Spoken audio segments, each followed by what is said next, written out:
I'm DaShannon Lovin, your friendly librarian, and I'm back with some book love, so let's chat. So got some piles going on here before we get started.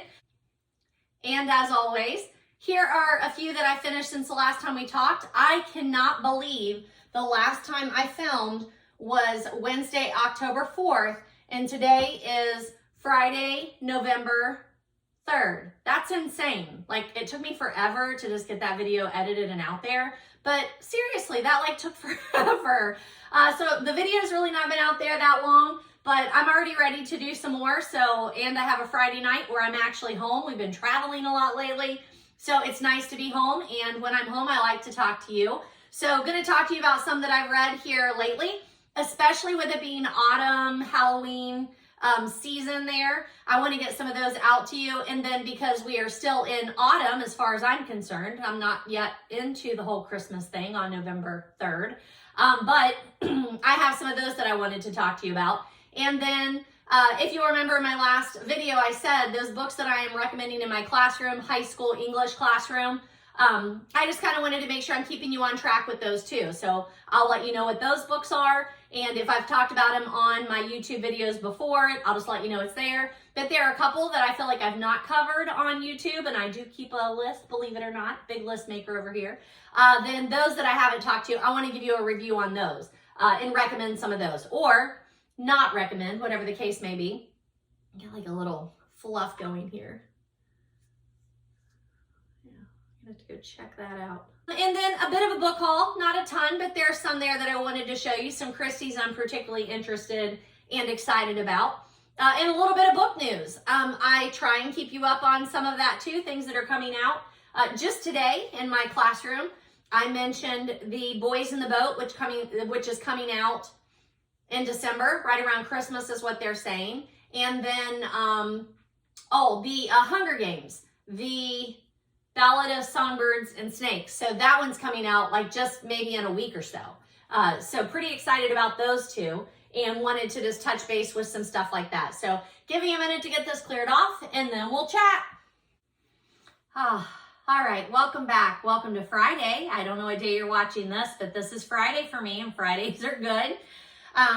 So light a little bit of a candle to get it started in here. I'm down to my last match from Metropole. I've been talking about these for a while. Went to eat at this really cool, I'm just going to call it a restaurant / bar establishment downtown. Pretty sure it was about a year ago. Pretty sure, because I'm pretty sure we went there after we went to the Cincinnati Holiday Market, which is a shopping event for ladies, mostly ladies, that happens downtown right about this time every year. Lots of boutiques and independent stores come together in the Duke Energy Center, I'm pretty sure. And then my mom, my sister, and I always go to that, go shopping, then go out to eat or for drinks or something. So pretty sure it was last year when we did that. So officially out there. I am drinking a Stella Rosa Blueberry. This is fabulous. I've had these before. It's a good Friday drink for me. And the first ones I want to talk to you about are the ones that I've been reading here in the last couple of weeks since Wednesday, October 4th, when I talked to you last. So let's go ahead and change that too so that you know that I am filming on Friday, November 3rd. I'm pretty sure that's right. So we'll get that out there so that you know that that is when I am officially filming. And then let's talk about some of those that I've just been reading here so far. There have been some good ones, but honestly, not too much. I don't know why, because I feel like I've read several in the month. I think the kicker is that I've read several, but I don't own most of the books that I read here in the last month, so I'm not going to have a ton of visuals for you. But there are a couple, and there are a couple that I recommend. And when I say highly, highly recommend, don't miss this book. And then there are some that I read that I'm like, this is really good, especially seasonal, and I think you would enjoy it. So take it with a grain of salt. I hope you're here for the book chatter. That's what my channel is all about. So welcome back if you've been with me before. If not, I reference a lot of books that I've talked about in my previous videos. What number are we on? This is number 41. So there should be 40 plus book videos out there that you can go back and check up on, catch up on some of the previous book chatter. So first book I want to talk to you about is this one. And I made this little bookmark last year. It says, I wish I could keep reading. And it's got the little, see the little witch in there. So that one was fun. It's November now, so putting away all of the Halloween stuff, but keeping out the fall and autumn. The first one is Janet Evanovich. She wrote this with Dory and Kelly. It's called Loved in a Nutshell. It's a novel. Now, Janet Evanovich, I've talked to you about before, but usually I am talking to you about her other series, like 1 for the Money, 2 for the Show, 3 to Get Ready, that whole series. What's that main character's name? Stephanie Plum. I don't know why I couldn't come up with that. I also went and grabbed the other candle that I had burning in the other room because it is called Witch's Potion. I want to say I bought this at Kroger, like at the grocery store, like impulse buy, just because I thought it was a really cool like style of the candle. And then it's been really, really fragrant. It says apple skin, patchouli blossom, and dark woods. And it's been fabulous. And I've just been burning it during the month of October. So you can see like I'm getting down to the nub already. Whereas the other candle that I lit is the one we've been doing a while, which is Sexy Librarian by Fly Paper Products. And this one's really good too. Really like both of those scents. So we'll see how they mix together. But anywho, normally when I'm talking to you about Janet Evanovich, I'm talking to you about the Stephanie Plum series, which I do really love. She is just a spunky kind of character. When I first was putting these bookshelves together, I put the Janet Evanovich up with the cozies, and I haven't moved her, but I do not consider her cozy. We can have a whole conversation, and I plan to have a whole conversation on what qualifies as cozy or not. Evanovich is not quite cozy. Language, just, I don't know, it's a little edgier maybe. Sometimes there are just assaults that are, like especially in the Evanovich series, the assaults are just a little more descriptive than a cozy would be. My main definition of cozy is that the violence happens off the page, and that's not always the case with Evanovich. But I will say this definitely gets back into that cozy section. So I've left Evanovich on my cozy shelf, but she really is she's teetering on the edge there. I'd love to know how you feel about that if you're a cozy reader, what you classify as cozy. But I really enjoyed this book. I highly recommend it. I wanted to like start it and read it in several days. My October was super, super busy. So I really enjoyed trying to go upstairs and go to bed by 9 or 9:30 so that I could read for a while before I actually fell asleep. I really love the seasonal feel of this book. Now, I feel like it even says it's in the fall. Yeah, it does. Actually, or it says Kate Appleton needed a job again. Actually, need didn't come close to describing the hunger and sharp pain, the sharp bite of desperation, speeding her steps across Depot Brewing Company's parking lot on that crisp October afternoon. So I don't know how much I've talked about this, but I love when I'm reading a book and it just serendipitously seems to be like right in the season or right in the month that I'm reading it, and I didn't necessarily plan it that way. Now this one I did set aside to like read in the fall, but I didn't realize it was going to be like right on October. So right when I started reading it, I was just like, it's kismet. It's meant to be that I'm reading this now. I do already have marked in here that I read the Stephanie Plum series 1 for the Money back in October of 2005. And then I listened to it again in July of 22. Plum Spooky, which is one of her like mid novels. So it's not a numbered novel, but it's between the numbers. October 14th. Visions of Sugar Plums. There's one you might want to put on your list for the holidays coming up. December of 2009. And then a different series of hers, Metro Girl, in July of 2012. So I've read several Janet Evanovich. I'm always a little suspect when it puts it like this, where it's the main author and then another author. I just assumed the secondary author probably wrote the book and this person like signed off on it. Like maybe they helped them edit it. I don't know. So I'm not sure how much of a joint venture it is. It does feel very much like Janet Evanovich. It's just, like I said, it's probably a little tamer, a little more on the romance side, and more on the cozy side than the edgier Stephanie Plum. That's what I would say. I would call this a fun seasonal read, a great way to kick off your October. I've been encouraging you to keep a calendar of the books you want to read next year, especially when it comes to like the calendar. And I plan to address that like in January of my own plan. But this would be a great one to put on your October list. It's more mystery based than murder based. I'm trying to think, is there a murder? There's definitely a mystery. Somebody is sabotaging a brewery that the main character is working for. We get that strong female lead and then that side character that we always like where there's a male interest, but you're not sure if it's a love or hate relationship. I really did like the characters and the setting and the mystery. I was a little underwhelmed by the ending. I liked it, but I didn't love the ending. It was just kind of okay, a little lackluster.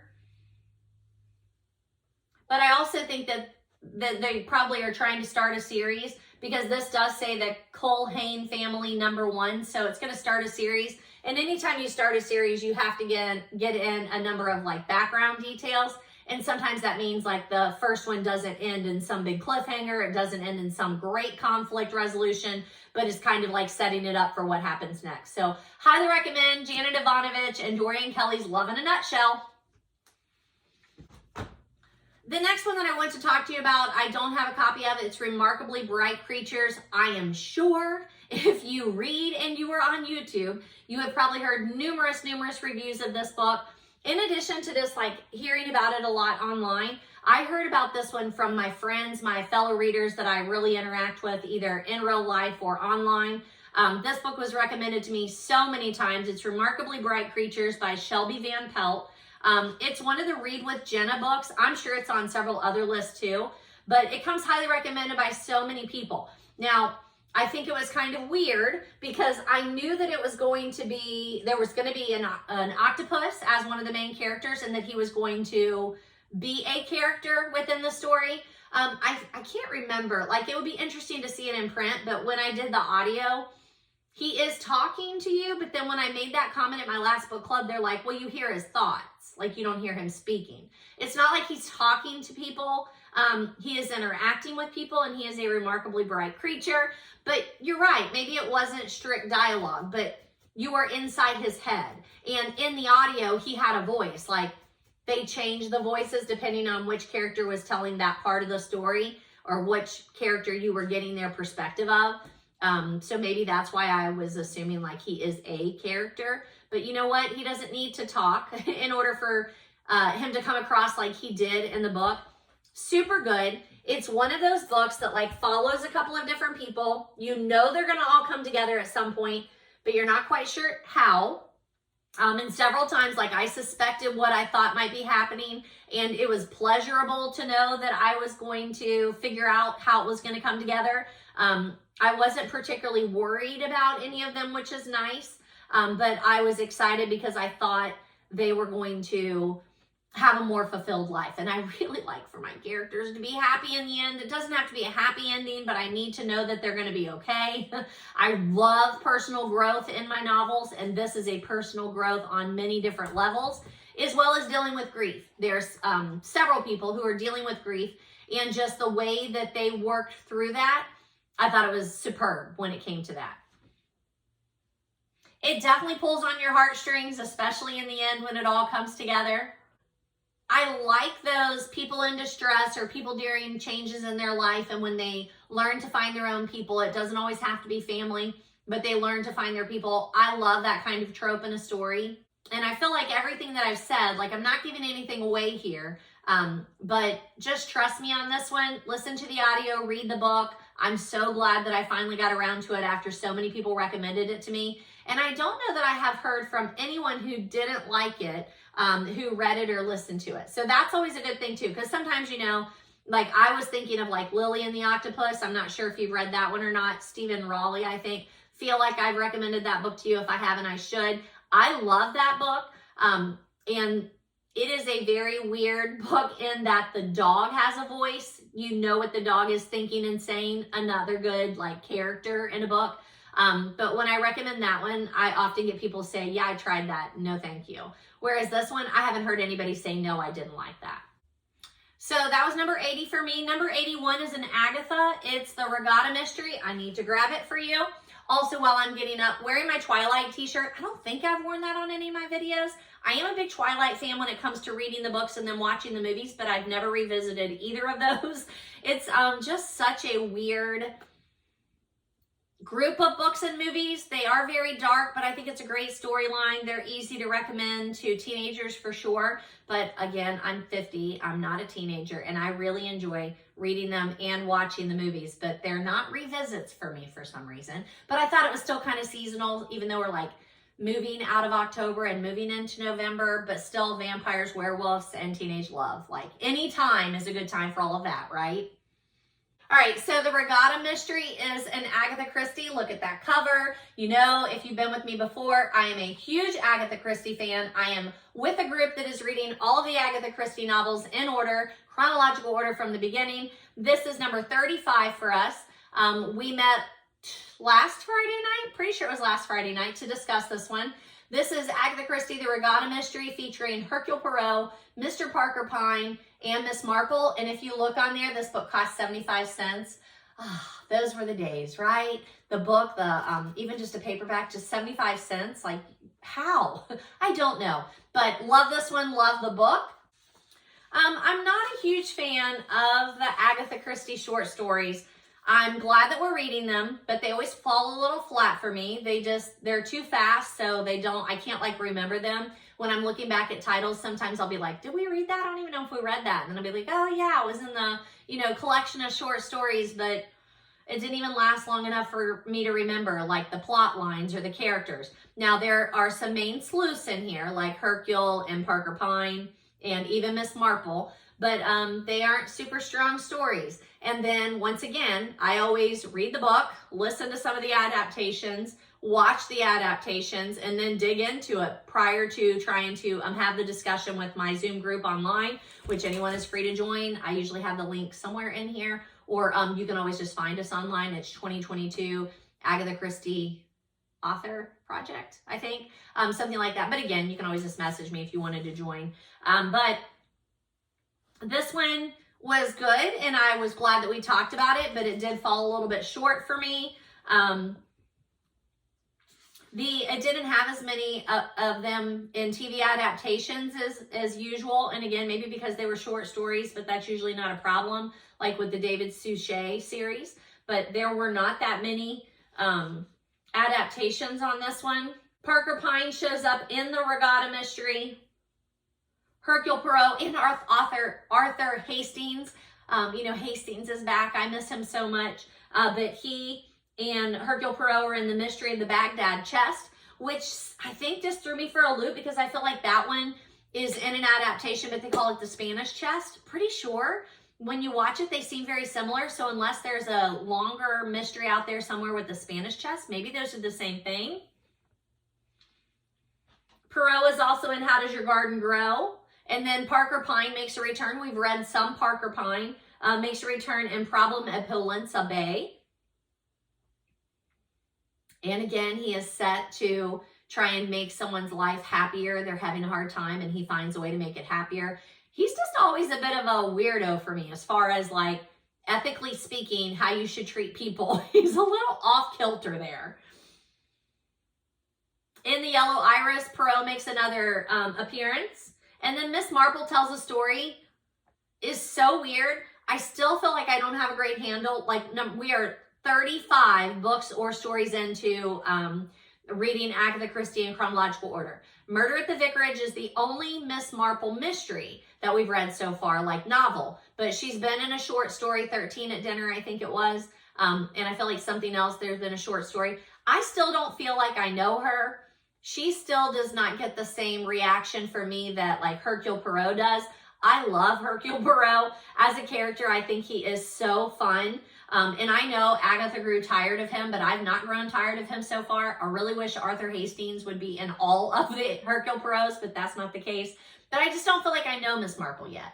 So maybe after I get to know her, I will feel a little better about her stories. But right now I'm just like, so tell a story, but stop acting like you don't know what you're doing. I guess Hercule Poirot is so puffed up and so sure of himself. And then Miss Marple is just like, yeah, I'm just this unassuming old woman over here solving mysteries. And it just falls flat for me.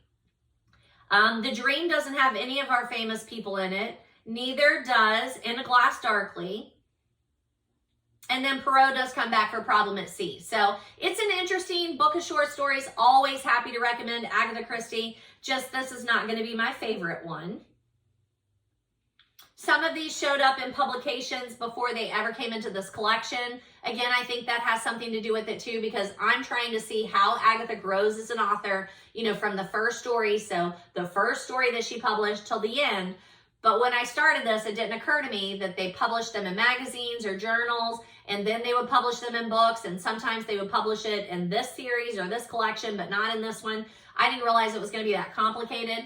So some of these stories showed up in publications all the way back to 1932, and in the novels we're up to like 1939, maybe even 1940. So we're getting a weird look into Agatha Christie, but not where we are in time. Some of these were written way before some of the other novels that we've already read. This is an odd one too that Agatha Christie changed. Like, it's got the original version of the Regatta mystery featured Hercule Poirot, not Parker Pyne. Why? And then I always look to Wikipedia for notes after I finished reading it and while I'm getting my stuff ready for my book group.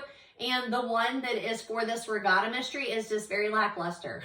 I don't know, maybe I should have looked up each of the stories separately, but where I can see on here, like, not all of them have a link to something separately, but it didn't give me like the adaptations on the TV or movie adaptations. And it was just harder to track things down. So I don't know, just fell a little bit short for me. But that is The Regatta Mystery by Agatha Christie. It's my number 81 book this year and number 35 in the Agatha Christie journey. And then just a little note, like, I'm not a big, you know, like, competitive person. I just had set my goal at 101 this year. I usually read somewhere around 70 to 100 every year, but it really pushes me to read about 100 books a year, 101, because I'm always trying to do more than I did the year before. So it's not like it's a big competition, but if I set the goal, it does push me to know, like, kind of where I am. So I'm right on track. I should be able to finish easily at 101 by the end of the year. Because I always have a couple of books that I've been reading all year long, and then I finish them up before the end of the year. And then, you know, reading somewhere around, you know, 7 to 10 books a month, depending. Because I do audios, ebooks, and print books, there's always something going on. And because I read at school, I read in the car, I'm listening when I'm cleaning the house. I sit down at night and I like to read like a print book then. I've always got several going. So there's that. I don't know if that helps you or not. The next book that I wanted to talk to you about is Lessons in Chemistry. And this one, I do have 2 copies of. Now, one of these copies is mine. It's this one. If you have seen this cover, this is Lessons in Chemistry. It is by Bonnie Garmus. This is the Barnes & Noble edition, and it has the blue end pages that are so popular. So I bought this at Half Price Books.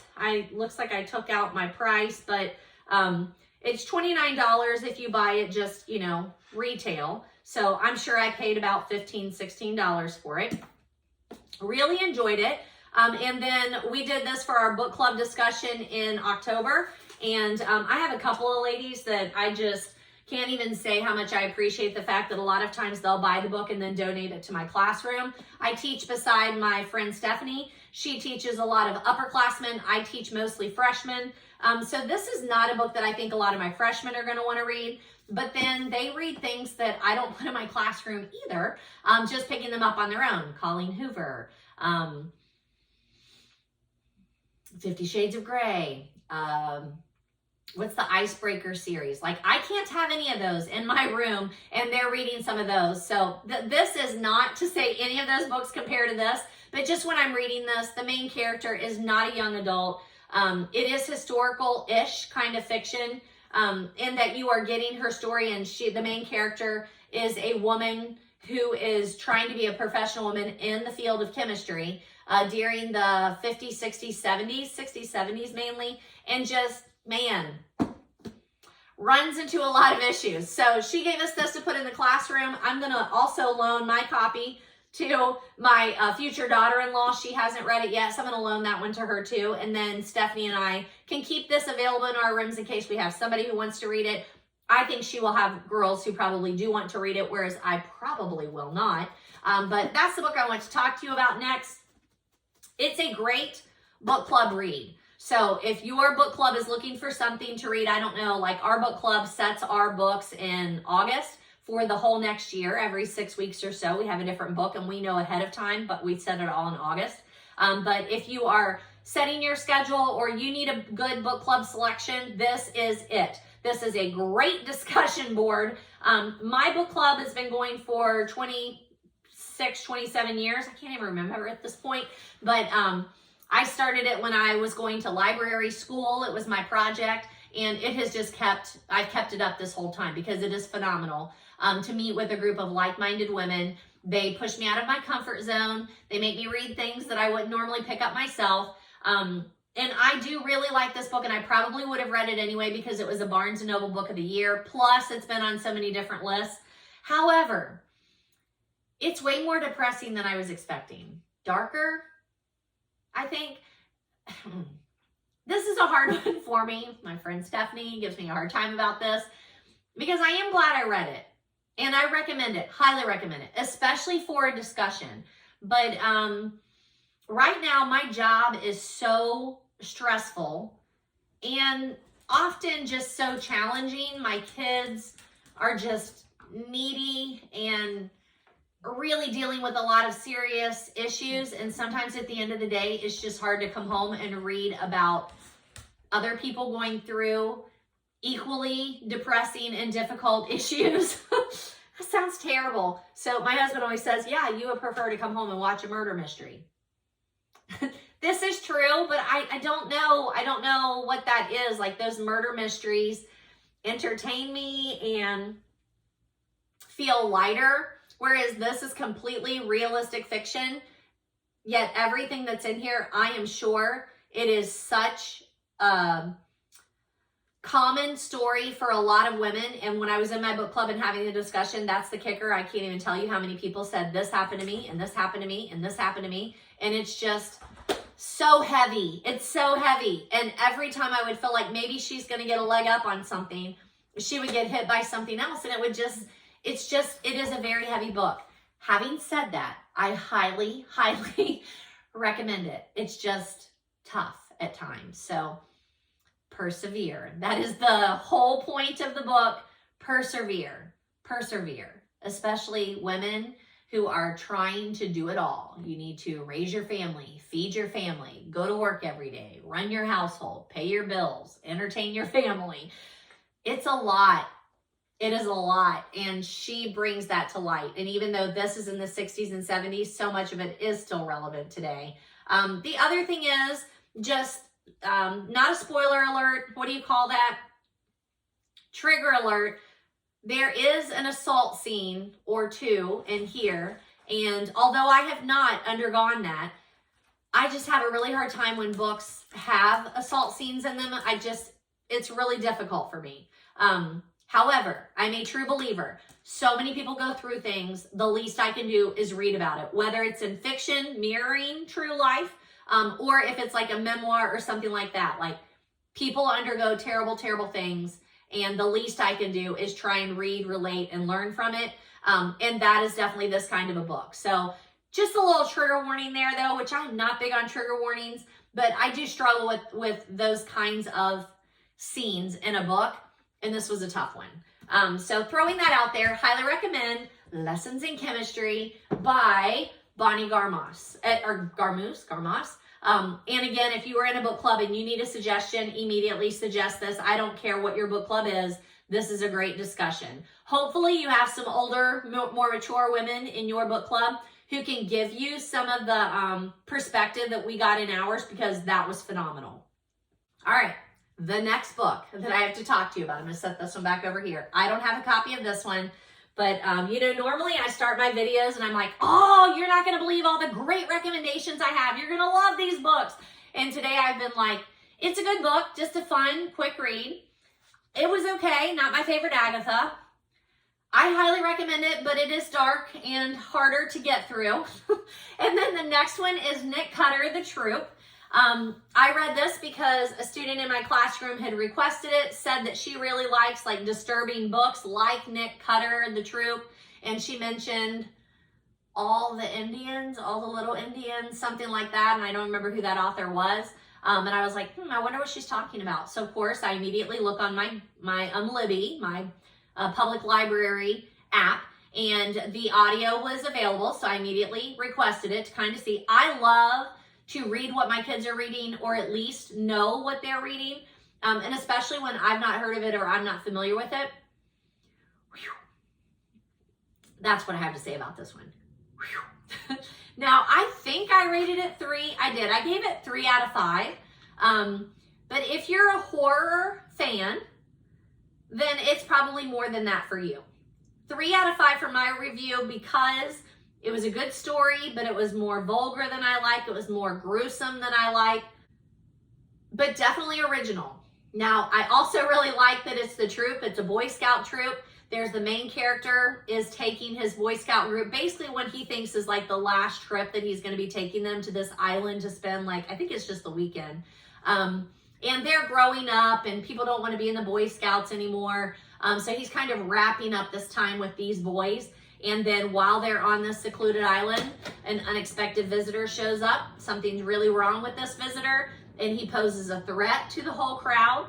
The main guy, the troop master, is trying to contain this man and show him gratitude, or show him, graciousness, because he's hungry and he's sick, but at the same time shield his troop from this man.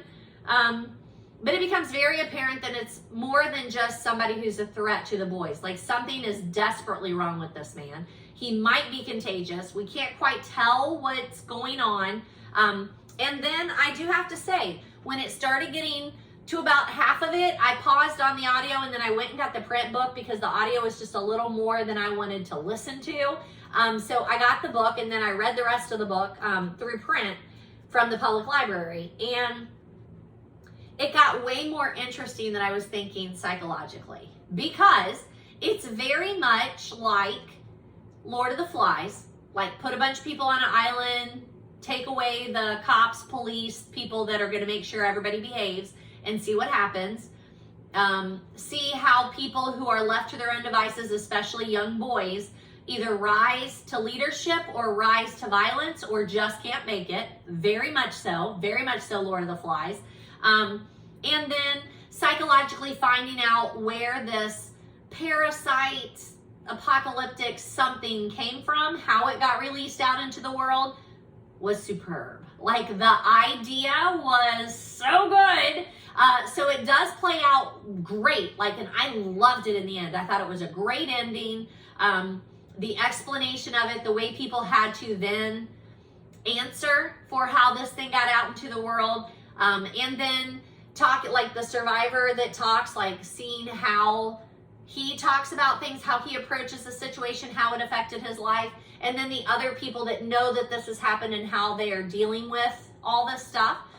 Just very Walking Dead-ish kind of post-apocalyptic, how are we going to move on from this? That whole thing was super interesting to me. The thing that made this interesting to me was one of my students who said that he had read this book in the summer, and he's not someone who I would have thought would have been a reader. So then I'm like, sure, like, he probably just knows the title. He didn't really read it. So I just like chatted him up one day and he totally had read it.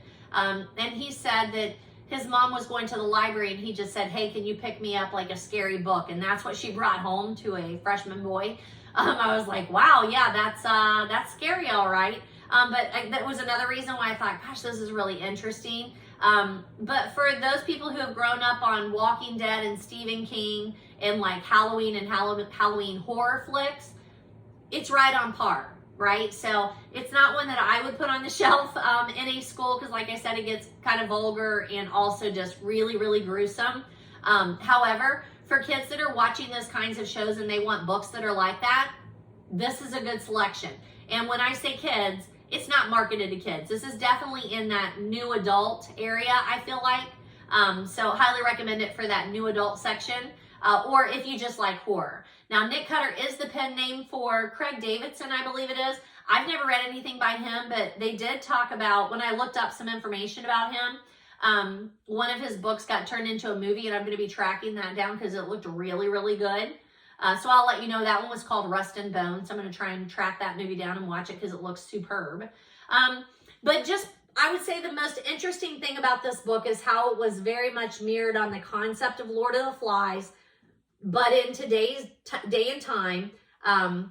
So it wasn't like the plane crash of Lord of the Flies. It was like these people were on a trip, and then when the rest of the world finds out what's happening over there, they try and contain it, and it can't be contained. So just super, super good. I recommend it, especially for those of you who really like horror. If you watched my last video this past Halloween, I read Salem's Lot by Stephen King, and I'm sorry I didn't read it sooner.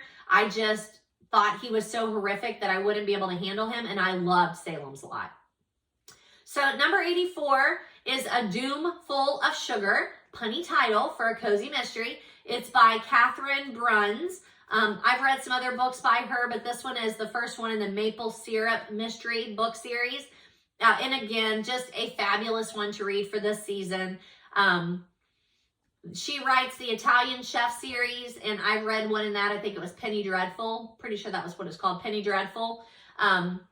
This one was suggested in my Killing Time with Cozies that I try and listen to every couple of Fridays. I'm sorry, every couple of Sundays. They do like a Killing Time with Cozies, just a live chat on YouTube on the Beach Bum Bookworms BookTube channel. There you go. And I've mentioned it numerous times, so that should be an easy one for you to follow. But it's a cozy YouTube chat group, and I just really like the book chatter in that particular group. And this one came up quite a bit, Doomful of Sugar. There's a family business, sappy endings, and the owner is gunned down. So his daughter comes home to mourn the death of her father and finds out that he has left the family business to her. She steps in. This sounds like every other cozy you've read, right? So she steps into the family business, and then immediately there are issues and problems. There is someone there who ends up being a love interest. Shocking surprise. But it's just so well done. So, you know, when I'm doing cozies, most of the time it's like 3 out of 5. This one I did a 4 out of 5 because I was super involved in like the storyline. I thought it was well developed. It's the first in a series, and it's a winner. I will definitely read more in this series and more from Catherine Bruns. I really liked Penny Dreadful. And then I keep looking for one of hers. I think it's called No Malone. But I don't often find her books when I'm like at half price or at thrift or anything. And then my library doesn't carry a whole lot of her audios. I don't know why. Even this one was an audio. This was an ebook. And ebooks just always take me a little longer to read too, because you don't have to sit down and pay attention. I can't like listen while I'm doing the dishes. So highly recommend Doomful of Sugar by Catherine Bruns. The next one I do have a copy of. It's right there. And that would be The Homecoming by Ray Bradbury. I love Ray Bradbury. I have another Halloween one here. This one says Just Flying Through This Book. This is a wickedly good book. This is an odd one. I love Ray Bradbury. The Halloween Tree, Dandelion Wine, Something Wicked This Way Comes. I've talked to you about numerous Ray Bradbury books. So when I saw this one, I'm like, wow, that's interesting. What is that? Well, it's a set of books that came out. They call them the Wonderfully Illustrated Short Pieces, WISP series. And they introduce classic short stories to what they call a new generation of readers with award-winning illustrators and unique collectible packaging. I don't know where I picked this up. I've had it for years, and I kept saying I was going to read it. And even though it's tiny, I just never had gotten to it. So it's super interesting. I don't know where this falls in the Ray Bradbury writing, but I'm guessing pretty early. But it is still very Ray Bradbury. It's haunting for sure.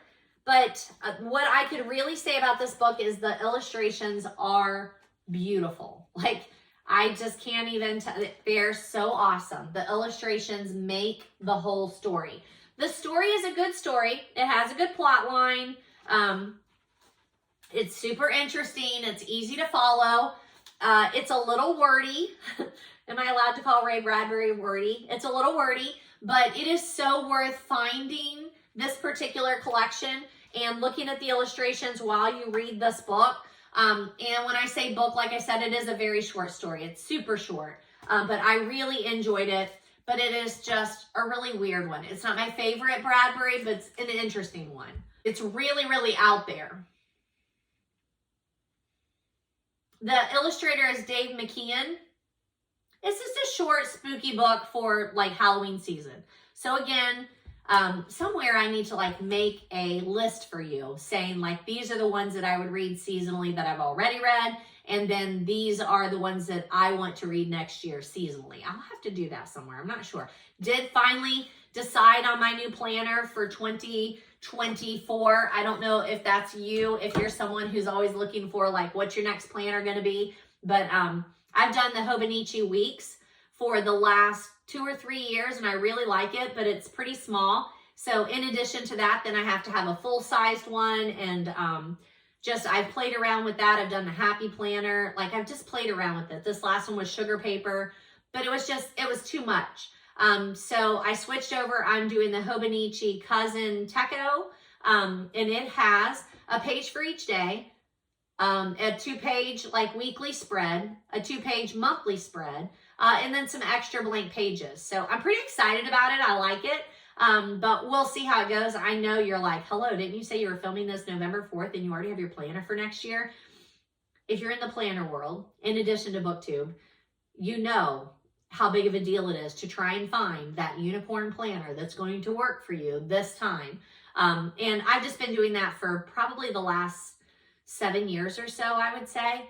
I mean, I've always had a planner, but I've been like deeply into the planner world the last 7 years or so. And God, just this time I was like, I don't want to spend months and months and months looking and trying to find, I really think this is what I want to do given what I've done and what's been successful the last couple of years. So there we are. And then that is the last book that I'm talking to you about currently. I do plan to finish tonight, the 12 Books of Christmas by Kate Carlisle. Let me find it. Here it is. Kate Carlisle, the 12 Books of Christmas. I am one of Kate's readers, which means that she sends me a copy of her book the week that it is set to publish. And she sends that to me for free in exchange for me sending some reviews out there. But they are honest reviews. I've never had a bad review for her, but they are not based on having good reviews. I highly recommend Kate Carlisle. She definitely fits into the cozy series. It's a lovely Christmas book. I have to let Stella out. And a really fun thing, you'll see it. I'll put it at the beginning of the video. But her assistant Janelle took this cover, and some of the readers sent in our pictures of our pets, and she put them on the cover of her book. So super excited about that. It turned out great, so I'll share that one with you. But I plan to finish this book tonight and review it, but I can't review it for you just yet. I'm not quite there, but that's the next one on my list. All right, so that takes me to revisits and updates. So let me clear these off and bring the next stack on. And thanks for hanging in there, folks. All right, so we have some revisits and corrections here that I just wanted to go back to. And just kind of, I always am like, I don't know, I'll check up on that and get back with you. The first one is, for some reason, I think I referenced it, but I didn't have the copy out to show you. And it was back when I was doing the Abraham Lincoln Vampire Hunter, and it's by this guy here. It is Jane Austen and Seth Grahame-Smith. So the Seth Grahame-Smith is the one that does Abraham Lincoln Vampire Hunter. It's super good. I've already recommended that to you. But then I was like, hey, he also did this collaboration with Jane Austen, where it's Pride, Prejudice, and Zombies. And then this is actually like a book series. So this is not Grahame-Smith that I keep telling you about. This one is Ben H. Winters, and it's Jane Austen and Ben H. Winters, and it's Sensibility and Seamonsters. So I haven't read either one of these two. They're on my list of books to read. I'll put them in that calendar lineup for next year because Seamonsters and Zombies I feel like would be during that October season. But I wanted to show you those covers because they're really cool looking. And these are what I would call a mashup, very much like the Abraham Lincoln Vampire Hunter. Believe it or not, Abraham Lincoln is not a vampire hunter, but in the fictional world, in the mashup with, God, what is his name again? Seth Grahame-Smith, Abraham Lincoln is a vampire hunter. So these are on my to-be read list. And somehow I keep coming up with another Clive Cussler book that's on my shelf that I haven't mentioned to you. I have recommended him on numerous occasions, and then I keep showing you like, hey, he's on my to-be read list, and I have some of his. And I unearthed this one, Valhalla Rising. It's a Dirk Pitt novel. I've already recommended Dirk Pitt the series to you, so just adding that one in there. All the Light We Cannot See by Anthony Doerr. I picked it up in a book haul that I think I might have shown you, and then I've also mentioned that they have released that on Netflix as a series. It is a historical fiction novel. Highly, highly recommend. It also won the Pulitzer Prize. I mean, I don't know if you need me to recommend a Pulitzer Prize or if you just know like, hey, it's a Pulitzer Prize winner, I should probably read it. Super readable. It is hefty. This is a great book club read for sure. But it's All the Light We Cannot See. Takes place in a mining town in Germany. Pretty sure we're talking about World War II, if I'm not mistaken. Yeah, here we go. Marie-Laure Leblanc lives with her father in Paris, near the Museum of Natural History where he works. When she's 12, the Nazis occupy Paris, and her father and she flee to the walled citadel of Saint Malo, where Marie-Laure's reclusive great uncle lives in a tall house by the sea. With them, they carry what might be the museum's most valuable and dangerous jewel. And it's one of those stories where there's two different stories going on, two different people's stories are going on. And guess what? They are going to meet at some point, and that is the main part of the story. Highly recommend this one. Feel like I've talked to you about it numerous times before, but especially now that you have the series. I think it's a series, not a movie, on Netflix coming out. I really wanted to revisit that. Our book club did this one back in 2016. I mean, that's a long time ago for it to take that long for it to get out here. But you know, those Holocaust kind of books, they are harder to read because they're, you know, people in terrible circumstances. They do give us that nice glimpse, though, into humanity and how even during times of war, even if you are talking about people that are on two different sides of a war, they are both humans. And sometimes people find themselves in positions that they have no control over. And you're still only, you know, responsible for your own actions. And this is that kind of story that brings that kind of humanity out there. So highly recommend that one, especially for your book club. If it bypassed it, maybe you have a newer book club and you are looking for some reads that have been out there for a while. But highly recommend that, and glad I could pick up a copy of it. So Netflix says it's a limited series. So not a movie, but a limited series. 4-part series. I've talked to you about the YA author Jenny Han several times. I recommended The Summer I Turned Pretty to you. That's the only one of hers that I've read so far. And then I keep showing you some of her books, and then I keep finding a couple more. So this is It's Not Summer Without You, which is the continuation of The Summer I Turned Pretty. And then I have this P.S. I Still Love You. This is a different one, but also was made into a movie or a series on Netflix. And then she did this one with another author. This is called Burn for Burn. And it is with, I'm not sure, I never know how to say this first name, Sibon or Sean, I'm not sure, Vivian. So that one's on my to be read list. And then To All the Boys I've Loved Before, it is not the same series as The Summer I Turned Pretty. It's a different series. And again, they turned it into a series on Netflix. So I know I've talked to you about The Summer I Turned Pretty. Actually had a big long conversation with one of my former students today in the hallway. She is a big Stephen King reader, and she's been trying to like branch out. So she's reading The Summer I Turned Pretty, and she's like, I don't know if I can do it. Truth be told, I book talk The Summer I Turned Pretty in my classes to my students because I know a lot of them want romance. They want teenage romance, but I always complain about it. So don't get me wrong. When I'm recommending it to you if you are someone who likes romance and you like just tormented teenage romance. To me, it was so frustrating that the main character just keeps going back and forth, and she just can't make up her mind. But when I have said that to teenage girls, they're like, you know, that's realistic, right? We're going to call that realistic fiction because that is how teenage girls are. Yes, I am well aware of this. I do teach high school. Every day I talk. Today, there are 2 girls in my classes right now that just are so boy crazy. And every day we talk about like them trying to talk to him and how the conversation went and what they said or what they texted or whatever. And I'm just like, oh my gosh, this is going to take months. That is how it is. It is very realistic fiction. So just visiting Jenny Han for you and knowing that I have a couple of copies here and in my classroom. And I am going to try and make it through more of those and also watch some of those Netflix series because there are a lot of people that are not young adults that are like, I watch it and I think it's really good. So I'm going to try. All right, let me move some. All right, this is kind of book haul. Picked it up somewhere and then realized that I didn't have a review out there for it, so I added it to Goodreads. But it's Unwind. That's probably a better one. Unwind by Neil Shusterman. So just wanted to give you a quick one of that kind of book haul slash recommended. So I added a Goodreads review out there. Actually, I didn't add. Looks like I had it out there from 2018.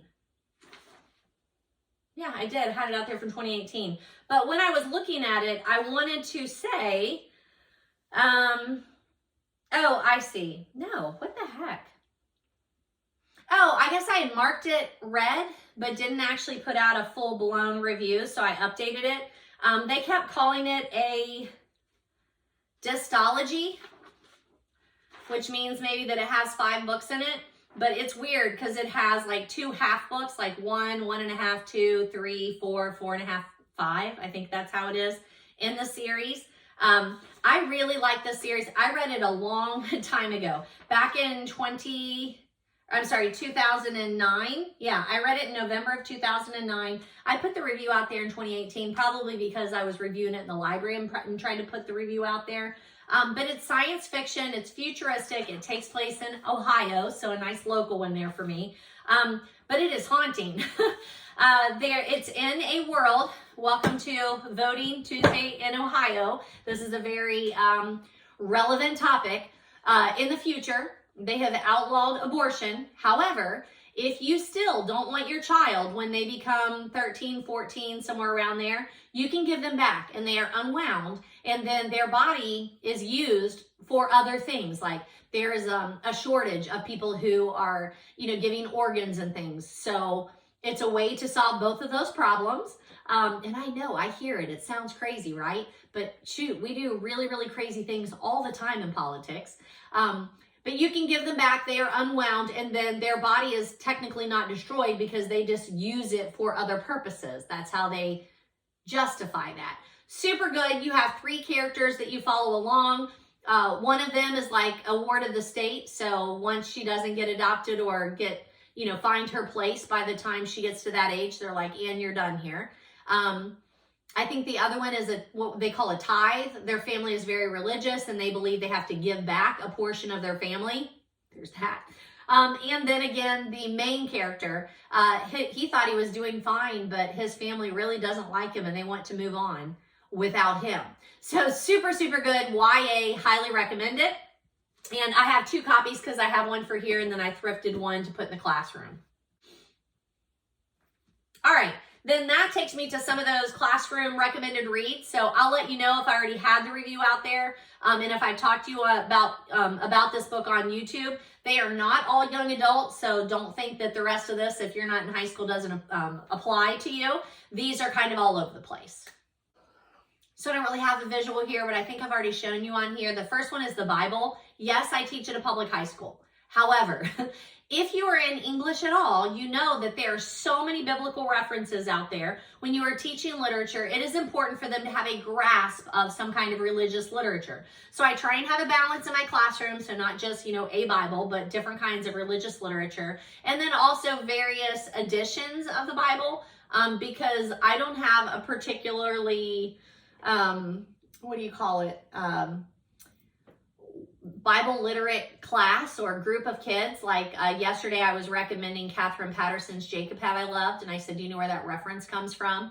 Now, admittedly, my husband, who is super religious, if that's a word, has gone to church his whole life. When I said, they didn't get this reference, and he was like, I don't know what you're talking about. And I'm like, Jacob Have I Loved? And he's like, no, I don't know. I'm like, Jacob and Esau, and then immediately was like, oh yeah, I know exactly what you're talking about. I'm like, okay, but they didn't. So even when I said Jacob and Esau, 2 famous brothers from the Bible, and do you know their story? Nobody could tell me. Not one person out of, 140 or whatever. So there's that. So there again, I think it's a good idea to recommend that you are familiar with the Bible and Bible stories, not only for me, for spiritual direction, but also just for literature reference. So I have already recommended The Absolutely True Diary of a Part-Time Indian back in video 22. Again, young adult, National Book Award winner, highly recommend, realistic fiction. And in addition to telling the story, it has lots of visuals in there. Just a super fun book, highly recommend. And then I recommended Willa Cather as an author. She wrote Old Pioneers. Put that one up there. My Antonia. Why does it have that posted on there? Oh, that one says it needs a review. Gonna need to put that in the revisit stack.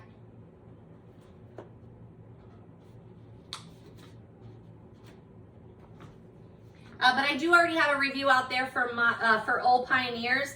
I read it back and reviewed it back in 2016. She's a classic author, and she does that pioneer fiction. There are numerous adaptations of most of her novels, but these are the two that I have read and would recommend, Old Pioneers and My Antonia, and I will add a review to My Antonia and get it out there for you. But they are set in Nebraska, late 1800s, early 1900s. That's when Willa Cather lived also, but she talks about like America during that time period. Super easy to read. They are classics, but just super readable, and highly recommend those if you're looking for a classic and if you're looking for like pioneer fiction. I've already recommended to you Applegate's The One and Only Ivan. It is all the way up there on the very top, so I didn't bring in my ladder to grab the book to show to you, but I recommended that to my class. But I've already recommended that on YouTube to you in videos 11, 13, 31, and 33. I know they also made a movie or a TV adaptation for that, so I also have that on my list to watch, but highly recommend it. Grades, I would say 4th grade through adulthood. Just super good. Animals are the ones who are the main characters. An easy read and a very entertaining one, and award-winning. It's up there with the Newbery Award winners. The next one I recommended was Red Queen by Victoria Aveyard. Looks like I've not recommended this one to you. I can't believe I've not recommended this one to you. This is a fabulous science fiction read, fantasy. It is the Red Queen series. This is the first one in the series. Admittedly, I've not gone on with the series, but quite frankly, just because I'm terrible at series and I'm trying to read so much YA fiction that I read at least the first one in every series. But this is one I would definitely go back to. I was hesitant to read another dystopian young adult fiction book after Hunger Games and, you know, all of the Maze Runner and just over and over and over the whole dystopian series. Yet this one is different. Do we always say that? Probably. The Selection, Rotten Ruin, Unwind, which I've just talked about. But it's a page turner. That's the kicker with dystopian. Like, when they put you in the mindset of this is how a future world might work, you're like, I wonder how that would work out. And then you're just like, right into the story. That is the story. Mare is the main character. She's super interesting. I worried about her safety. Sometimes those books are a little harder for me to read. I did worry about her safety. But the geography and the history that's sprinkled in makes you wonder, like, where exactly is this story taking place in the future? And sometimes you're like, is this happening in our past, like an imagined past, or is this in an imagined future? But Mare's family has undergone a lot of trauma, and that adds a layer to the story also. I really hope dystopian fans pick this one up and read it. The characters are super complicated, but they're very well developed. And it's sometimes difficult to read a book in a series knowing that there's so many more coming because you know it's going to end up in a cliffhanger. But this one really does have a good end. So I was able to stop there and feel like I'm satisfied. But I do want to go on and read the series. It gave me enough, like, you know, dangling some stuff out there that I do want to continue reading the series. But there's enough closure to have satisfaction. The next one that I recommended was Bissinger, I think is how you say it, Friday Night Lights. I've already book talked that one to you in numerous videos. Looks like 23, 25, 28. This says I need a Goodreads review for that. I'll have to look and see, and then if so, I'll add the Goodreads review and then review it for you on here. But I've already talked to you about it numerous times. And it's a good seasonal one. It's nonfiction. The story of a journalist who goes to a Texas town to follow the high school football team for a season. He ends up moving his family there and really digging in deep into that story and the lives of the numerous football players, and then follows them for years after that. Super, super good. Highly recommend. They also made a movie and a TV series based on it, but I'll check and make sure if I really don't have a Goodreads review. That seems a little weird. I recommended Jane Eyre by Charlotte Bronte.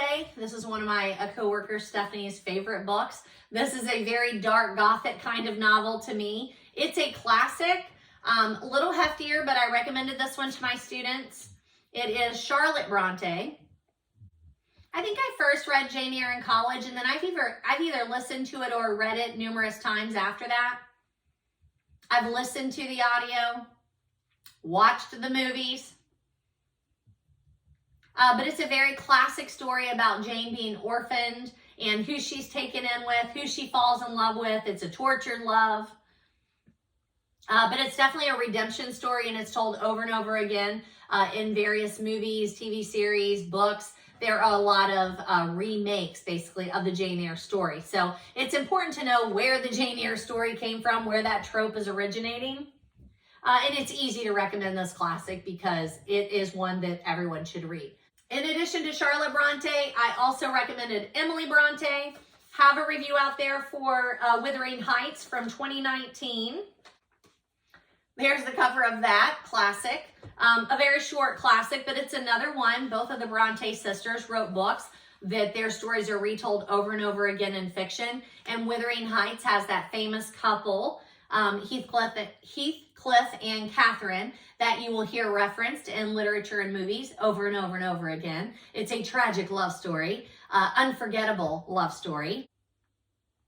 You will see their story manifested every year in some new movie, romantic, comedy, romance movie, romance novel that is coming out every year. It is that Catherine and Heathcliff story. Wuthering Heights is a good place to start when you're reading romantic fiction, especially historical romantic fiction. It's set in 1801, and it really draws the reader back into that time of the Bronte girls. It's back in the days when they wrote books that were sold and people wanted to read them by the fire at night and just savor the story. They're not in a hurry. And I had also told you that there is a movie or a series out there called Emily that's based on Emily Bronte's story, and I haven't watched that yet. That's on my to-be-watch list. The next one that I talked to them about, I did not recommend this one, but I did talk to them about Alice in Wonderland by Lewis Carroll. See how this looks like a children's book? This is a disturbing novel. It is not my favorite classic. This is a beautiful picture of it. But I read this with my classic book club a decade ago when we were having a classic book club where we wanted to read more classics back in 2016. I felt very unworthy to rate this like a 3 out of 5, but it was a 3 out of 5 read for me. It's weird. The movie is so much better than the classic book. And then the more we looked into like the author's information, the more weirded out I was. I wanted to like it. I wanted to love it. I thought I was going to, and then I just didn't. It's just a strange story. I did feel better after discussing it with our classic book club, but still not to the point where I'm like, you know, a classic you should read? This isn't it. This is not it. But it's there. So would love to hear your comments on that one. The next one that I did recommend was Charles Dickens. I have David Copperfield. I have a ridiculously great copy here. I have not read David Copperfield. I have read Great Expectations, and I need to get a review out there for that one. So I guess I need to set that over in this other one. But I did read Great Expectations. I want to say I read that with the classic book club too. And then I have a copy of A Tale of Two Cities that I need to read. I've never read that. I'm not a big Dickens fan. Every Christmas I do either listen or read A Christmas Carol because that one I love and it's a little shorter, a little easier to get through. Whereas the other Dickens ones are a little too classic and heavy for my taste. So there is that. But I will add a review for Great Expectations for you. And A Christmas Carol as we're coming up on that. I also recommended F. Scott Fitzgerald's The Great Gatsby. This is an easy one to recommend. Sometimes our juniors read this like as a class read, but not always. But it's one that I recommend to my kids a lot because I'm like, even if you don't read this your junior year, or even if you do, this is a book you can read over and over again. This is a weird copy. It's not a beautiful copy there. But The Great Gatsby is a readable classic. I think it's one that When kids read it on their own, it's a little heavy, especially at the freshman year. So my freshman level is probably a little bit much, but some of them have come in having watched the movie adaptations. And when you mention it, they're like, oh, I love that movie. Then do go back and try and read the classic. Figure out where it's coming from there. It is the great American novel. This is a classic must read. So if you got through high school without reading this and you are a reader now, go back and read this book. You're going to realize why it's a classic. It's easy to discuss Gatsby and Daisy. They are characters, again, that you will see over and over again in our culture. In the setting, the 1920s is just phenomenal. It's a great discussion about American society in 1920s. Easy to recommend. I read to my class The Legend of Sleepy Hollow by Washington Irving. Not the whole thing, but for First Chapter Friday. So for, 10-15 minutes, I always like to read a little bit on Fridays and give them a taste of a book that they might not want to read on their own, but they've heard of it, they're familiar with it, and hey, here's what that really sounds like. In Washington Irving's The Legend of Sleepy Hollow has just such a great description of characters and setting at the very beginning of it. I love reading that one every season, and I love sharing that with my classes. That I recommended to them was 1,000 Splendid Suns. Was The Kite Runner. I don't have the copy of The Kite Runner here, but Khalid Hosseini. I recommended Kite Runner to them. This is a book of his that I've not read yet. It's on my to-be-read 1,000 Splendid Suns, but I highly recommend Kite Runner to them. I don't know why I don't have this right here because I am sure that I have recommended it to you also. Looks like I haven't recommended Kite Runner to you, and I don't see my recommendation out there either. So I will review that book and have a copy for me to actually show it to you the next time. I'll do that on my recaps. That's weird, but I did have a copy of the next one of his that I wanted to read. And then the next one that I wanted to share with you was The Historian by Elizabeth Kostova. Super seasonal one. If you have not read this, put this on your list to read next Halloween. It is an adaptation of the Dracula story. I'm not going to call it a redo. It's not a modern retelling, but Dracula is a main character in here, and you get lots of Dracula information. Look how hefty it is, but it is worth every page. We read this with my book club one year, and people complained about it because it's massive. But my gosh, is it ever a good read. And it has a lot of geography and history in there, and that's not normally my thing. And I was taking notes. I was frantically looking stuff up. I'd be like, is this true? I don't know if this is true or not. But there is a whole fictional story around that. The main character and her dad, their family history is intertwined with Dracula. It's set in the 1970s. The girl's 16 when her father just disappears, and she goes looking for him. She finds some information that tells her like where she thinks he might be headed, and she goes off after him, and she finds out how Dracula's story is intertwined with her family. So good. It's her family's past, but also her family's present. You also get, like a lot of information about Dracula, Vlad the Impaler. Like I said, just that backstory there that I know about Dracula, but I'm not sure I knew everything that this book actually brought out there. And I just loved reading it. You get a lot of Cold War Europe, ancient books, a cache of letters, dark powers, quests, medieval rulers, myths, clues, dusty libraries, trains, archives, packs, obscure signs. All of these lead you on this journey with this girl. It's awesome. It's going to entertain you. It's going to scare you. You're going to wonder how much of it you believe, even though it's a fictional story.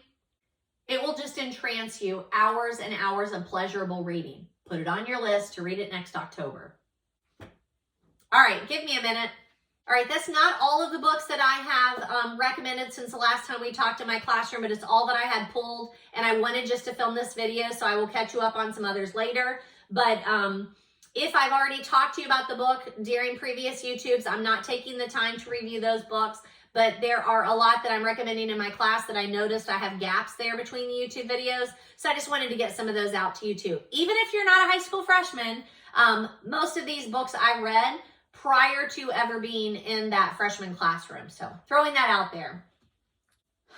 All right, some of those book hauls. So there is a spider. Like I had these sitting on the floor and you see them on there. So yeah, dude, you're gonna have to go somewhere. There we go. Probably should make him go outside and not make a family inside my library, but it is what it is. So I don't know if I've shown you this before. It's the second book in the Lucy Score series. I don't know if it calls what the series is. Things We Left Behind was the first one in the series. Things We Never Got Over. Is that right? Must be Things We Never Got Over was the first one. And then, yes, so this is the Knock 'Em Out series. Knockkemout series. Things We Never Got Over. This is the second one in that series. Woo! About set my book on fire. Things We Hide from the Light. It's Lucy Score. I bought this a while back. I can't remember. Maybe last Thanksgiving at the Wheatberry Books. No, it wasn't actually. I think I bought it on my girls' trip. Good Lord. My girls' trip in April at Wheatberry Books in Chillicothe, Ohio. Super cool bookstore. I've read the first one in the series, so then I bought this one, but then I loaned it to my daughter-in-law and just didn't, I wasn't ready to read it and didn't get it back until this past weekend. And she had read it a while back again, and I we hadn't seen her since June. It was pathetic. But I also wanted to say that I am teaching freshman girls, and I do not provide Lucy Score for them, but I have numerous ones who are reading her books. And so if you are looking like, what are teenage girls reading these days? They are reading some pretty spicy things like Lucy Score and Colleen Hoover. But they are also reading, like, Mickey McGinnis is super popular with my girls. Amanda's So Discreet. Pieces of Her, which I've not read. The Hannah Gray series, the Icebreaker series, I haven't read that, but a lot of them are reading those. So if you're looking for what they're reading, that's what they're reading. But I'm looking forward to this one. I really enjoy this series, and that's part of my book haul. I picked up a copy of Simon versus the Homo Sapien Agenda. I've seen this title a lot of places. It's by Becky Albertalli. I do believe that it is a movie now too, so I need to watch the movie and read the book because I see that cover and hear that title a lot. I don't know where I picked these up at, probably thrift somewhere. I have already read Hanging On to Max by Margaret Bichard. I enjoyed this book. It's a book about a teenage father trying to do right by his son, so I need to get a review out there for you on that one. I've also read Like Water for Chocolate by Laura Escobar. And again, I picked this up at thrift somewhere. I don't see where these came from, but I'll add a review if I don't already have one on that. Coraline. Love Coraline by Neil Gaiman. It's very seasonal if you haven't read it, if you've only watched the movies. My freshmen are at that age where they've seen a lot of things in movies and they don't realize it comes from a book. So I have recommended this one to them numerous times. I don't have a copy in my library though, so that's one that, like, I'll just have to tell them to get a copy of, or they can borrow my one from my library here. Tahari Mafia Unravel Me. This has been a big series in my classroom, so I'm happy to have a copy so that I can read it. I don't know where this one came from. Daniel Silva's The Other Woman. He is an adult author that I have been meaning to read, so I've grabbed some of his. I picked up a copy of Terry Truman's Stuck in Neutral. This one I've read. Oops, so this goes in the to be read pile. The to be read pile. And then this, I need to make sure I have a review for you. Jennifer Weiner's The Little Bigfoot in the Big City, the Littlest Bigfoot novel series. Picked up a copy of that. Now, some of these paperbacks like this, like once I actually read them, they're in the to be read. I just toss them in my classroom library, but I do like to read them before I put them in there if possible. Now this one is a special one. One of my students said, Miss Lovin, I have a gift for you. And this was wrapped with a beautiful card from one of my students and her mother. I think she said it was her mother's book. And when she got it, she was like, I know someone who would appreciate this. And they gave it to me as a gift. So it is the leather edition of Agatha Christie's Detectives, 5 novels, complete and unabridged. And it had, look at that beautiful card. I thought I left it in there. Look how cute that is. And the card says, like, Mrs. Lovin, enjoy, happy reading. And her mother said, hope that you'll enjoy this book as much as I think you will. Happy reading. And my student said, we thought you would enjoy this book because of your love for reading in Agatha Christie. Enjoy. I love that. Thank you so much. I mean, I was so touched. And I've already said in this video, like, the job is hard. It is hard for me to even recommend for people to go into education right now. The amount of work is overwhelming and just all-consuming for at least the 9 months that you're doing it. And then when people are, just being rude about the fact that I have summers off, technically, I just want to point back to the fact that I worked for, 10 hours a day throughout the school year. And then on the weekends, for you to act like that, it's reasonable. It's not reasonable. And in addition to the content, there's so much else going on. And now all of this data and testing, and I have to do all of these different things with technology. It's overwhelming. So these lovely glimpses of humanity are just so rewarding. And they really do. They're like balm to the soul. Anywho, 5 Agatha Christie detective complete novels in here is Murder at the Vicarage, which I have already read, Dead Man's Folly, Sad Cypress, Towards Zero, and N or M. So those other ones I've not read. Actually, the next one that we're going to read is Sad Cypress. So I look forward to reading that here. Super happy, super thankful for this book. It is a beautiful edition. So thrilled to have that one. Now, Cincinnati had something that I had not heard of before. You know how you have a pub crawl? We had an independent bookstore crawl back last month, I think it was. I think it was the first weekend in October, if I'm not mistaken.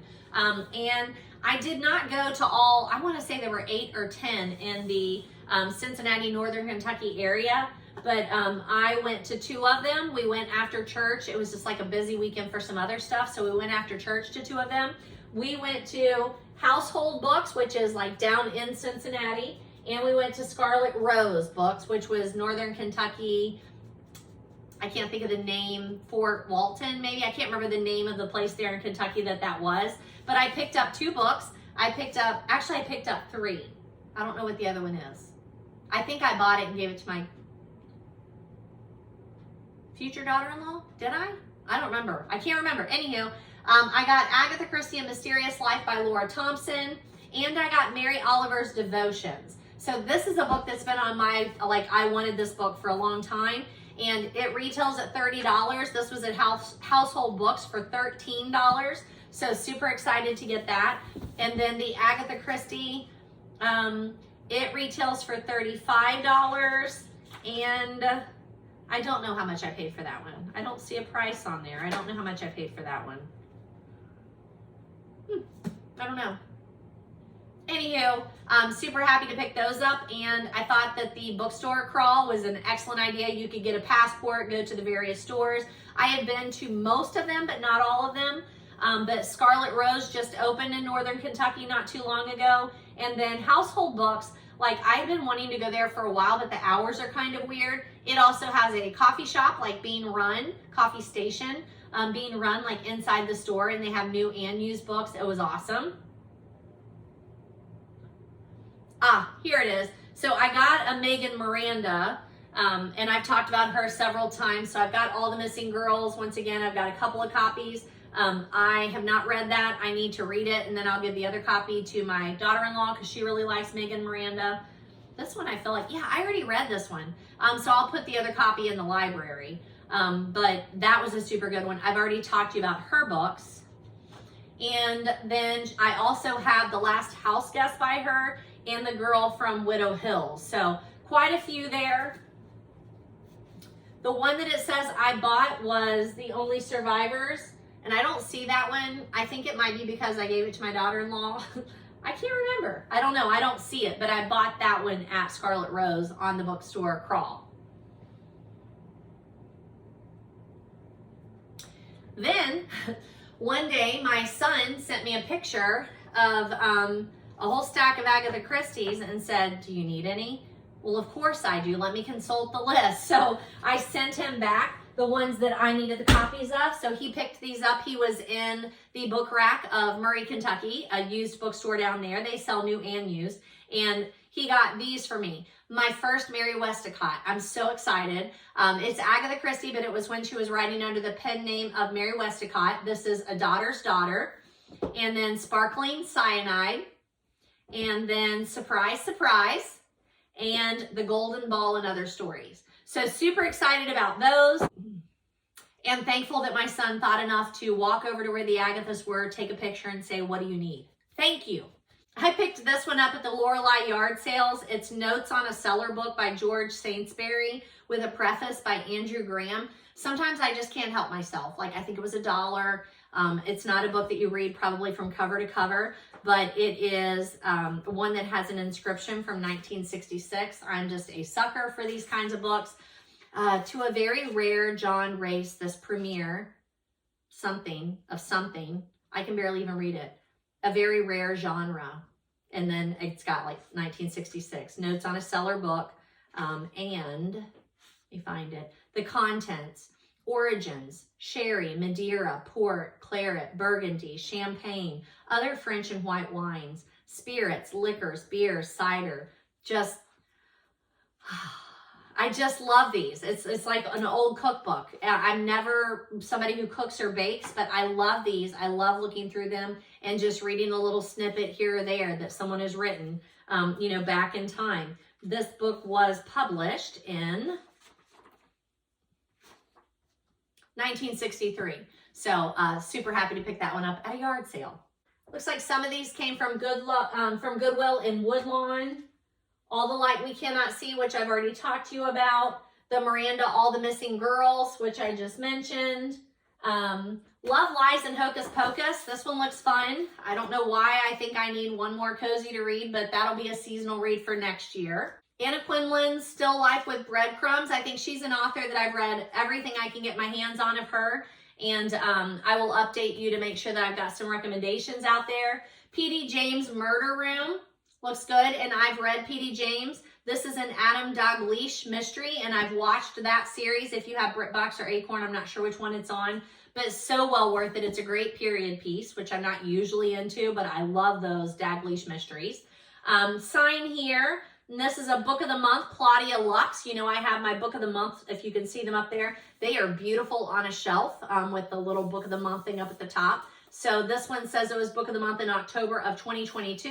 And then if you look there, like again, I think that's a seasonal read for next October.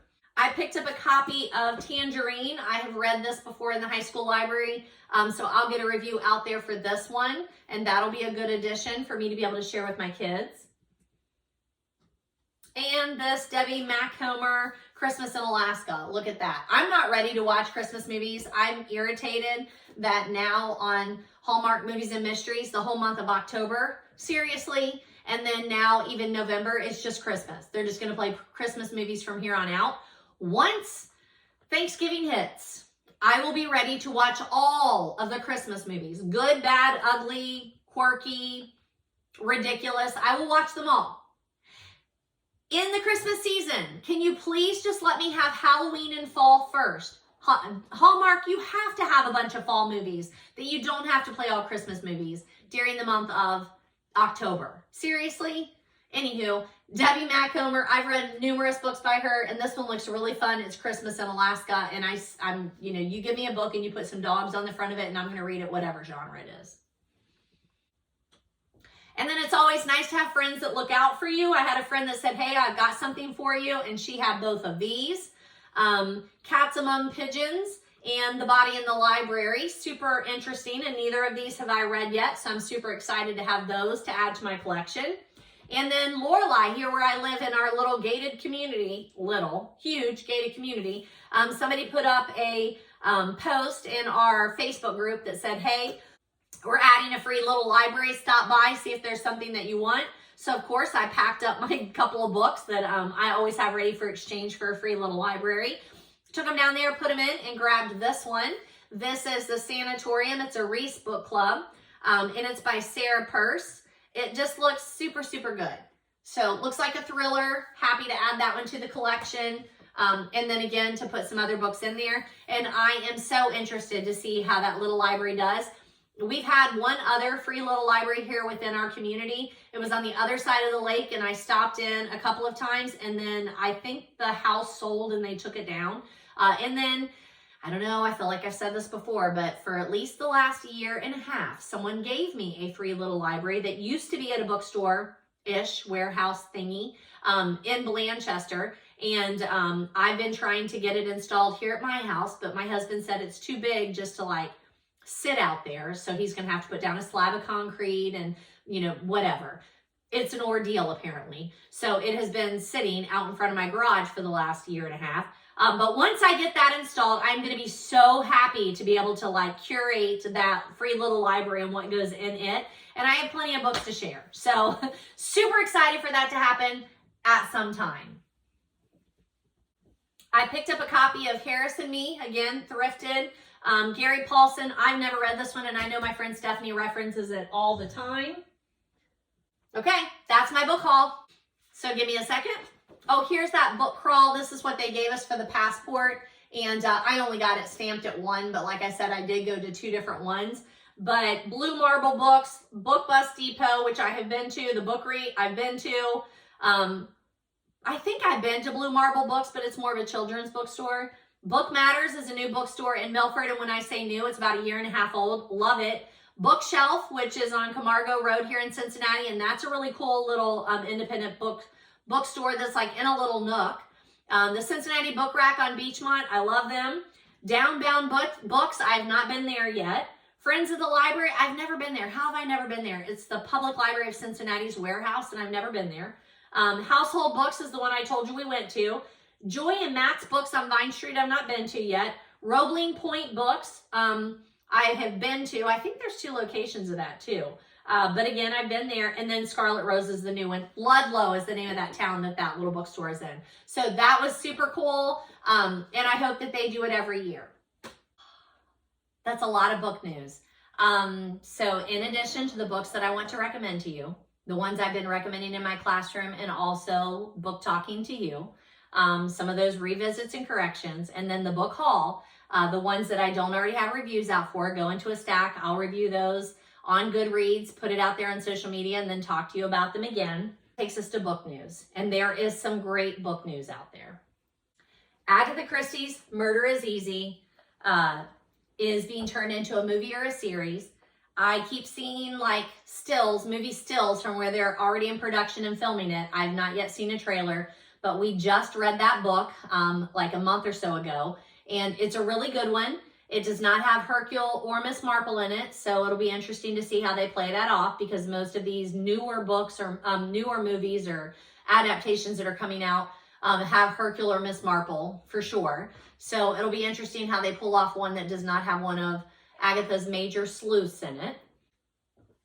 Roald Dahl's Charlie and the Chocolate Factory. That the last time we went to the movies to see Murder, Venice. What is that called? Haunting in Venice. That one.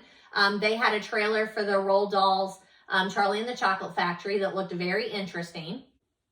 Killers of the Flower Moon, I read several years ago. I recommended it to my book club last year. It didn't catch. This year we are reading it, and that I think has already been released, but I want to say it's on like HBO or some platform that I don't have. Oh no, it's actually in theaters. My sister went to go see it and said it was super long, but very good. So I will probably wait until that one comes out so that I can watch it at home from the comfort of my own couch. But I highly recommend that you read the book. It is super, super good nonfiction. Next year, they are coming out with an interesting Harry Potter universe movie or series. It has to do with Snape. So I'm interested to see like how that pans out. Chronicles of Narnia, new series on Netflix. I haven't seen it yet. Boys in the Boat, like I said, I showed my kids the trailer to that today. I highly recommend that nonfiction book, and that's coming out at Christmas. Ballad of Songbirds and Snakes is coming out just in a couple of weeks. That is the origin story or prequel to the Hunger Games. Looks amazing. I can't believe how many stars they have in that one. It's crazy. And then Stephen King's Pet Sematary. So I just read Salem's Lot. I'm sorry that it took me so long to read it because I loved it. Still not sure I'm going to be able to read something like Pet Sematary. And then when I see like the clips of that one, I'm like, oh, I don't think I can watch that. But I'm still trying to track down some of the adaptations for Salem's Lot because there's a newer one and then there's an older one. And both of them are not on platforms that I have right now. I wanted to show you that I had borrowed the book, Tom Lake. Is that the name of it? Let me see if I can find that one. I borrowed that from a friend that I should not be borrowing books from. I have plenty to read on my own, but no one was taking it at book club. So I'm like, fine, here it is. I'm like, fine, I will borrow it. I need to get some of these books read and back to you. But it was a Reese's Book Club, Tom Lake by Ann Patchett. Ann Patchett runs the independent bookstore down in Nashville that is phenomenal, Pernicious Books. Look her up on social media. They do great videos. But this is one that has gotten super mixed reviews. So I'm like, God, can I have it? I just want to read it and then I'll give it back to you. And then seasonally, I have this Ideas Thanksgiving book that I read a couple of years ago. And I've seen these Ideas books floating around. You may find it like at a Goodwill, and it's not just Thanksgiving. They have one for a lot of the seasons, but this is the one that I have. And it's full of little snippets of like poems, stories, recipes, just little essays, and then lots of pictures. And they're super interesting and entertaining and heartwarming to have sitting around and just read a little snippet here and there. This one also had some prayers in it, maybe because it's Thanksgiving based, but they're not necessarily by famous authors. Like there are some in here. Robert Frost has some work in here. But in addition to that, I think some of the readers, maybe it was a magazine where you sent in something that you wanted published, and I think they probably published some of that too. But it looks a little something like this. I just want to encourage you, if you see it at a Goodwill, pick it up because it's well worth like having out during the season. That's it. I might be able to edit this video down to an hour or very close to an hour. And that's why I wanted to go ahead and film it and not just wait until everything was perfect. So I'll have to add some things in there later. But super excited to be able to talk with you this evening on my Friday evening. It's gotten progressively dark as I've been talking to you.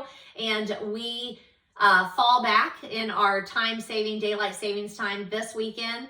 And so it's getting cozier and cozier for the season. So I wish you a very happy Thanksgiving if I don't talk to you before then. And a very happy holiday season, happy reading. There's so many great books out there right now that I would recommend for you to sit around the fire or candle, as it were, and just cozy up with a good book. If you need recommendations, I love to give recommendations. Obviously, you can watch my videos or you can ask for something specific in the comments below. I am happy to be your friendly librarian. Like, comment, subscribe. Let me know what you're reading, what you want to read, what you're looking for.